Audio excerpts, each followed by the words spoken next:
విశ్వావసునామ సంవత్సర దృక్సిద్ధ పంచాంగము 25-26 ఫలితాలు తెలుసుకుందాం. ముందు ఎన్ని శతాబ్దాలు ఎన్ని రకాలుగా ఉన్నాయో అది కూడా తెలుసుకుందాం. కలియుగ శతాబ్దములు 5127, విక్రమార్క శతాబ్దములు 2082, హిజరీ శతాబ్దములు 1945-46, భారతదేశ స్వాతంత్ర శతాబ్దము 78, శాలివాహనాబ్దములు 1947, శంకరాచార్య శతాబ్దములు 2097, శ్రీరామానుజాచార్య శతాబ్దములు 1008, శ్రీ మధ్వాచార్య శతాబ్దములు 910, వీరబ్రహ్మేంద్ర స్వామి అబ్దములు 417, క్రీస్తు శకము 2025-2026. ఇది ఇన్ని రకాల శతాబ్దాలు ఇక్కడ ఇచ్చాడనమాట. 10 రకాల శతాబ్దాలని ఇందులో ఇచ్చాడు. వాస్తుకర్తరి నిర్ణయం 4/5/2025 వైశాఖ శుద్ధ సప్తమి ఆదివారం మధ్యాహ్నం 3:30 గంటలకు డొల్లు కర్తరి ప్రారంభమవుతుంది. నిజకర్తరి 11/5/25 వైశాఖ శుద్ధ చతుర్దశి ఆదివారం మధ్యాహ్నం 12:59 ప్రారంభమవుతుంది నిజకర్తరి. ఇక 28/5/25 జ్యేష్ఠ శుద్ధ విధియ బుధవారం రాత్రి 8:18 కర్తరి త్యాగం, అంటే కర్తరి అయిపోతుంది. ఈ కర్తరి కాలమందు గృహముద్దారు శిలాకర్మాణి వర్జనీయాని అని ప్రమాణం అనుసరించి గృహమునకు సంబంధించిన దారు అంటే కర్ర, శిలాకర్మ అంటే కట్టుబడి విసర్జించాలి. కర్తరిలా ఏం చేయకూడదు. గృహ నిర్మాణం, గృహారంభాలు కూడా చేయకూడదు. చిన్న కర్తరి యందు గృహప్రవేశ విషయమై స్థానిక ప్రమాణాలను ఆచరించండి. పెద్ద కర్తరి యందు గృహప్రవేశములు కూడా నిషిద్ధమే అని చెప్పారు. ఇక మౌఢ్యమి నిర్ణయం 10/6/25 అంటే జ్యేష్ఠ శుద్ధ చతుర్దశి మంగళవారం రాత్రి 9:10 గురుమౌఢ్యమి ప్రారంభమవుతుంది. అలాగే 8/7/25 ఆషాఢ శుద్ధ త్రయోదశి మంగళవారం ఉదయం 9:47 గురుమౌఢ్యమి పూర్తి అవుతుంది. త్యాగం, గురుమౌఢ్యమి త్యాగం అంటే పూర్తి అయిపోతుంది అక్కడికి. ఇక శుక్రమౌఢ్యమి సంగతి 26/11/2025 మార్గశిర శుద్ధ షష్ఠి బుధవారం ఉదయం 10 గంటలకు శుక్రమౌఢ్యమి ప్రారంభం. 16/2/2025 మాఘ బహుళ చతుర్దశి సోమవారం 11:02 శుక్రమౌఢ్యమి త్యాగం, అంటే 12వ నెల పూర్తిగా ఉంటుంది, 1వ నెల పూర్తిగా ఉంటుంది, 2వ నెలలో 16 రోజులు, 11వ నెలలో 4 రోజులు, అంటే 2 నెలల 20 రోజులు ఉంటుందన్నమాట శుక్రమౌఢ్యం. నవంబర్ నుంచి ఫిబ్రవరి దాకా, నవంబర్ చివరి నుంచి ఫిబ్రవరి మధ్య దాకా. ఇక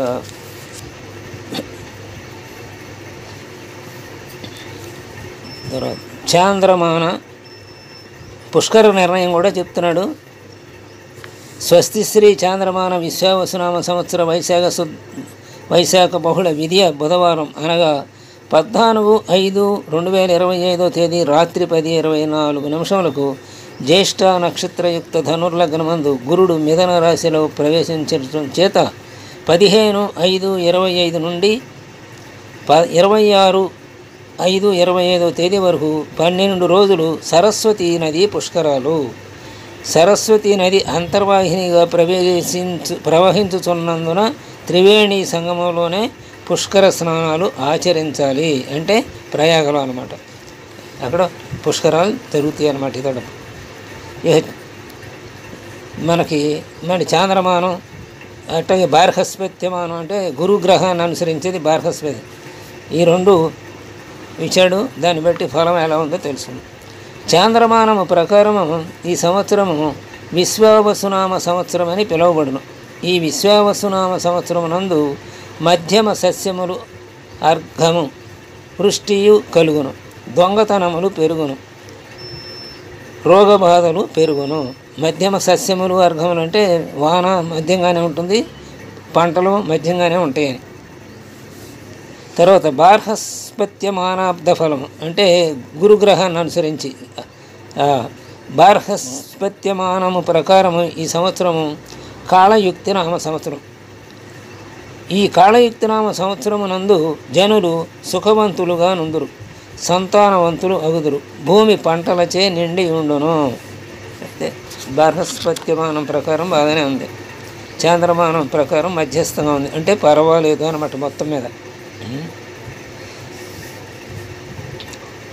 ఇక గురు దయాబ్ద ఫలం. ఈ విశ్వావసునామ సంవత్సరం నందు గురుడు 8/7/25 తేదీ ఉదయం 9:47 నిమిషములకు జ్యేష్ఠ నక్షత్రమున ఉదయించుటచే ఈ సంవత్సరము జ్యేష్ఠాబ్దము అని పిలువబడును. ఈ జ్యేష్ఠాబ్దమునందు ధర్మ మార్గమునందు రాజులు శత్రుపీడితులగుదురు, అంటే రాజులకు చాలా ఇబ్బందులు ఉన్నాయన్నమాట శత్రువుల వలన. వృక్షములు పొదలు తీగలు వృద్ధి పొందును, సస్యములు నశించును, అంటే పంటలు మామూలు పంటలేమో నశిస్తాయి, తక్కువగా ఉంటాయి. పొదలు తీగలు అది వృద్ధి ఉంది. వర్షాడక వాయు నిర్ణయం. ఈ విశ్వావసునామ సంవత్సరమునకు రాజు రవి ఒకటిచే 60 యోజనములు వెడల్పు 100 యోజనముల ఎత్తు కలిగి ఉండి 2 తూములు వర్షం కురియను. ఈ 2 తూముల వర్షంలో సముద్రమందు 9 భాగములు, పర్వతముల యందు 9 భాగములు, భూమి యందు 2 భాగములు వర్షము కురియను. నవమేఘ పక్షమున నీలనామ మేఘము మేరు ఆగ్నేయ దిగ్భాగమున నందు మేఘోత్పత్తి కలిగి అల్పవృష్టి, పంటలు తగ్గును, ధరలు పెరుగును, త్రాగునీటి కొరత, రోగబాధలు కలుగును. అంటే 7 వర్షాలు తక్కువగా ఉన్నాయన్నమాట. మరి ఇటు భారతదేశం ప్రపంచాన్ని గురించి భవిష్యత్తును గురించి ఇచ్చాడు, అలాగే ఆంధ్ర రాష్ట్రం 2 రాష్ట్రాల భవిష్యత్తును గురించి ఇచ్చాడు. అవి తర్వాత చదువుదాం. గ్రహణాల గురించి చూద్దాం. విశ్వావసునామ సంవత్సర గ్రహణ నిర్ణయం. సంపూర్ణ చంద్రగ్రహణం 7/9/2025 అంటే సెప్టెంబర్లో వస్తుందన్నమాట. స్వస్తి శ్రీ చాంద్రమాన శ్రీ విశ్వావసునామ సంవత్సర భాద్రపద శుద్ధ పూర్ణిమ ఆదివారం అనగా 7/9/25 శతభిషం పూర్వభద్ర నక్షత్రయుక్త వృషభ మిథున లగ్నమందు రాహుగ్రస్త సంపూర్ణ చంద్రగ్రహణము సంభవించుచున్నది. ఇది స్పర్శ అంటే ప్రారంభం 9:57 రాత్రి, అలాగే మోక్షం అంటే చివరికి 1:26 రాత్రి 1:26 ముగుస్తుంది. మొత్తం 3:29 పాటు ఈ గ్రహణం కొనసాగుతుంది. అయితే గ్రహణ రాత్రి 11 గంటలకు మధ్యము సంపూర్ణ గ్రహణం రాత్రి 11 గంటలకు కనపడుతుంది అన్నమాట. మధ్యం రాత్రి 11:41 తగ్గుతూ మధ్యలో వస్తుంది. సంపూర్ణ గ్రహణ త్యాగం 12:22, మోక్షం రాత్రి 1:26 అన్నట్టు. ఈ సంపూర్ణ చంద్రగ్రహణం భారతదేశం అంతా కనిపిస్తుంది. గ్రహణం అర్ధరాత్రి ఎందుకు కలుగుడిచే 7/9/25 నిత్య భోజన ప్రీత్యాబ్దకములు యథావిధిగా నిర్వహించుకోవచ్చును. ఆ రోజున రాత్రి కూడా భోజనం చేసుకోవచ్చు.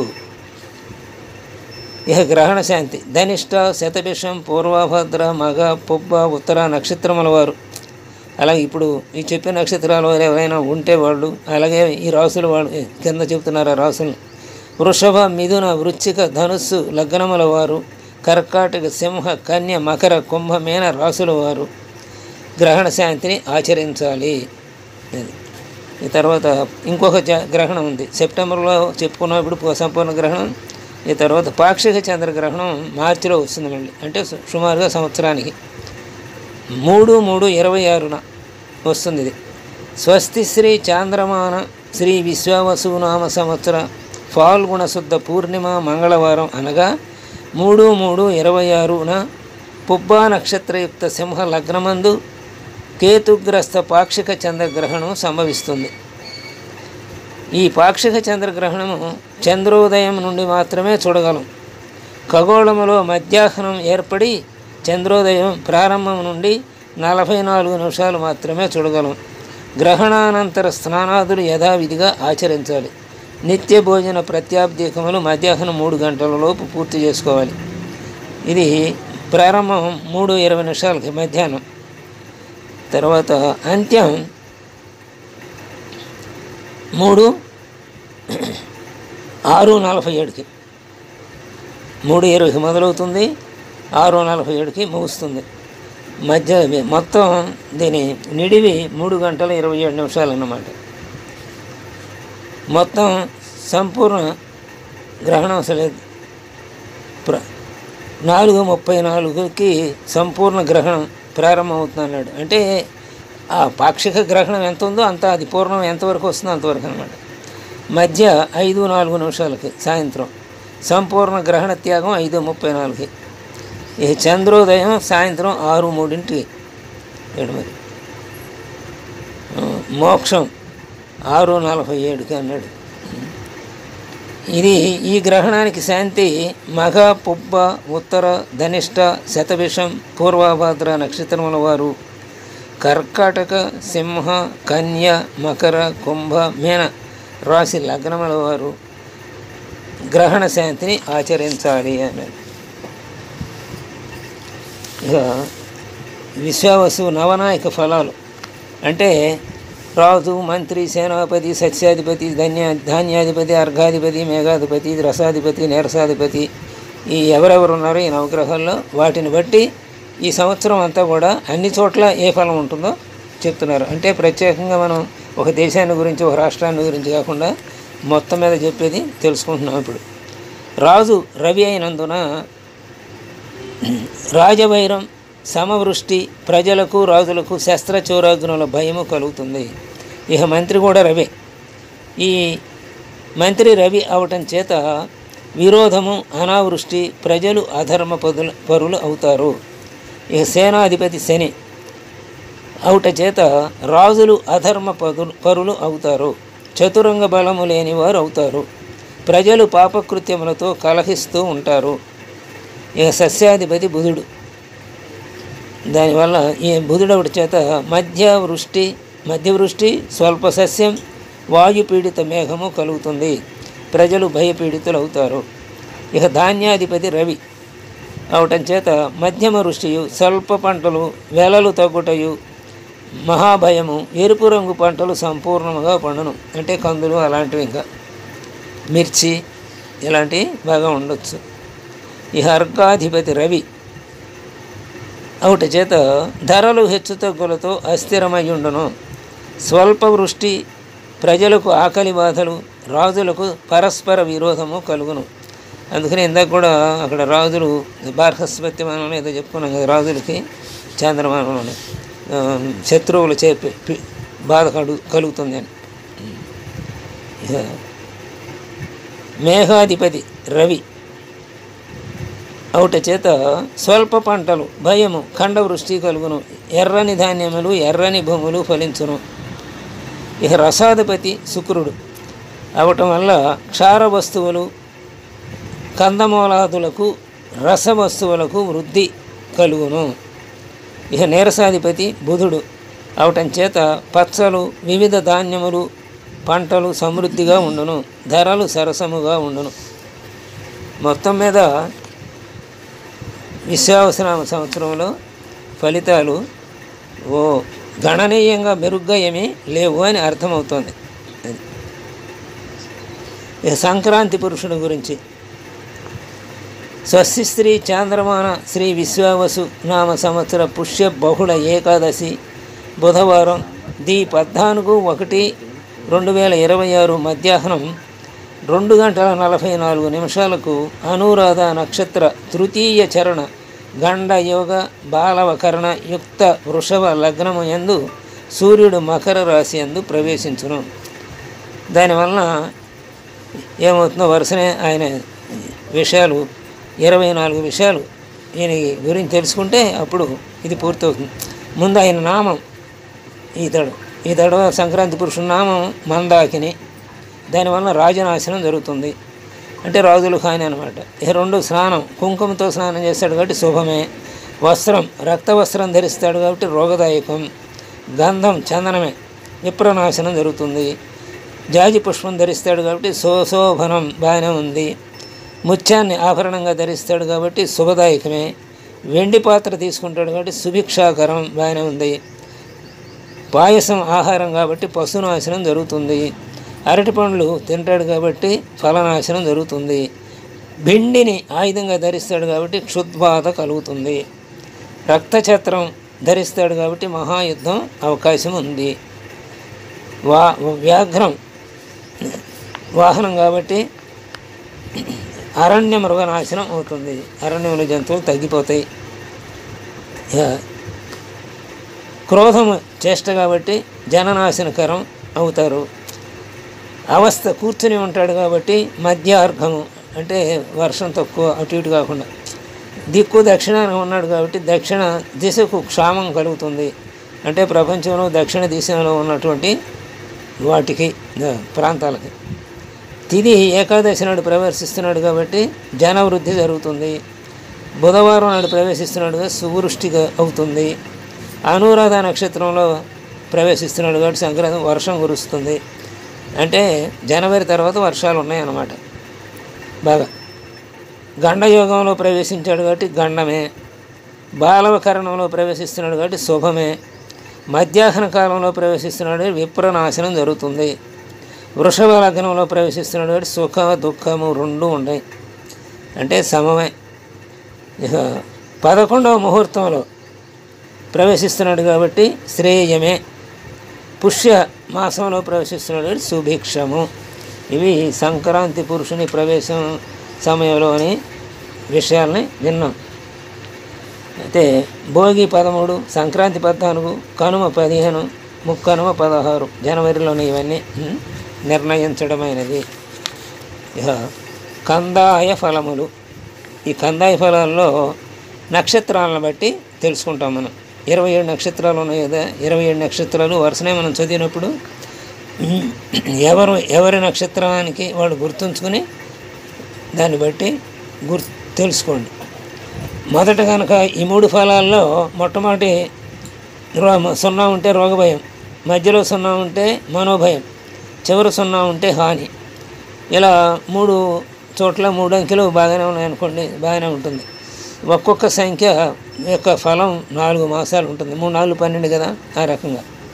ఇక కందాయ ఫలములు అశ్విని నక్షత్రం వారికి 3, 0, 1, భరణి నక్షత్రం వారికి 6, 1, 4, కృత్తికా నక్షత్రం 1, 2, 2, రోహిణి 4, 0, 0, మృగశిర 7, 1, 3, ఆరుద్ర 2, 2, 1, పునర్వసు 5, 0, 4, పుష్యమి 0, 1, 2, ఆశ్లేష 3, 2, 0, మఘ 6, 0, 3, పుబ్బ 1, 1, 1, ఉత్తర 4, 2, 4, హస్త 7, 0, 2, చిత్త 2, 1, 0, స్వాతి 5, 2, 3, విశాఖ 0, 0, 1, అనురాధ 3, 1, 4,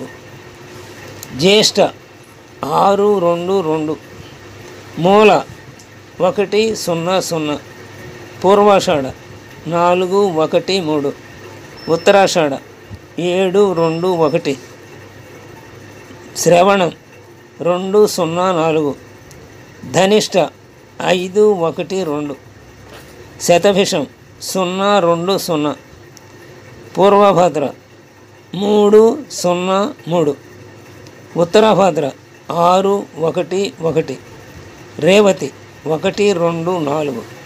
ఇవి కందాయ ఫలాలు. ముందు చెప్పుకున్నాం కదా, 0 మొదట్లో ఉంటే రోగభయం అని, రెండో దాంట్లో 0 ఉంటే మధ్యలో ఉంటే మనోభయం అని, చివరి 0 ఉంటే హాని అని. ఇప్పుడు ఆదాయ వ్యయాలు, రాజపూజ్య, రాజ్య అవమానాలు ఇవి రాసులను బట్టి ఉంటాయి. కాబట్టి మీరు ఏ రాశికి చెందినవారో ఆ రాశిని గట్టిగా గుర్తుంచుకోండి. వరుసనే తెలుసుకుందాం. మేషరాశి అవమానం 2, రాజపూజ్యం 5, వ్యయం 14. ఇదేంటి ఆదాయం వ్యయం ఆదాయ వ్యయములు రాజపూజ్య రాజ్య అవమానములు. రాశి మేషరాశి. ఆదాయం 2, వ్యయం 14. అలాగే రాజపూజ్యం 5, రాజ్య అవమానం 7. వృషభ రాశి వారికి ఆదాయం 11, వ్యయం 5. పూజ్యం 1, అవమానం 3. మిథున రాశి వారికి 14 ఆదాయం, 2 వ్యయం. పూజ్యం 4, అవమానం 3. కర్కాటక రాశి వారికి 8 ఆదాయం, 2 వ్యయం. పూజ్యం 7, అవమానం 3. సింహరాశి వారికి 11 ఆదాయం, 11 వ్యయం.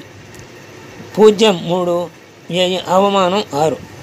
కన్యారాశి వారికి 14 ఆదాయం, 2 వ్యయం. పూజ్యం 6, అవమానం 6. తులారాశి వారికి ఆదాయం 11, వ్యయం 5. పూజ్యం 2, అవమానం 2.